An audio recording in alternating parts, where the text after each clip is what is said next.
তারুণ্যের উৎসব 2025 উদযাপন উপলক্ষে খাগড়াছড়িতে জেলা প্রশাসক গোল্ড কাপ ফুটবল ও টি-20 ক্রিকেট টুর্নামেন্টের উদ্বোধনী অনুষ্ঠিত হয়েছে। 27 ডিসেম্বর খাগড়াছড়ি স্টেডিয়ামে জেলা প্রশাসনের আয়োজনে নবম জেলা প্রশাসক গোল্ড কাপ ফুটবল টুর্নামেন্ট ও পঞ্চম জেলা প্রশাসক টি-20 গোল্ড কাপ ক্রিকেট টুর্নামেন্টের উদ্বোধন করেন খাগড়াছড়ি জেলা প্রশাসক মোহাম্মদ আনোয়ার সাদাত। দীঘিনালা উপজেলা ও লক্ষ্মীছড়ি উপজেলা টিমের উদ্বোধনী খেলার মধ্য দিয়ে জেলা প্রশাসক গোল্ড কাপ ফুটবল ও টি-20 ক্রিকেট টুর্নামেন্টের সূচনা শুরু হয়।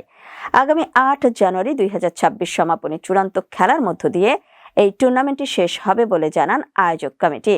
টুর্নামেন্টে খাগড়াছড়ি জেলার 9টি উপজেলা ও খাগড়াছড়ি পৌরসভার টিম সহ মোট 10টি দল অংশ নিচ্ছে।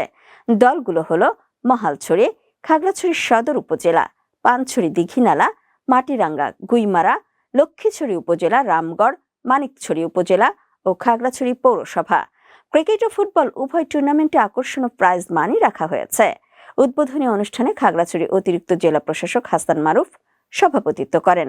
এ সময় উপস্থিত ছিলেন খাগড়াছড়ি পুলিশ সুপার মির্জা সায়েম মাহমুদ, বিভাগীয় বন কর্মকর্তা মোহাম্মদ ফরিদ মিয়া, এনএসআই খাগড়াছড়ির যুগ্ম পরিচালক মঞ্জুর আলম, অতিরিক্ত জেলা ম্যাজিস্ট্রেট মোহাম্মদ মোস্তফা জাবেদ কায়সার, শিক্ষা ও আইসিটি বিভাগের অতিরিক্ত জেলা প্রশাসক রুমানা আক্তার সহ 9টি উপজেলা নির্বাহী কর্মকর্তা ও ক্রীড়াঙ্গনের সাথে জড়িত খেলোয়াড়রা অংশ নেন।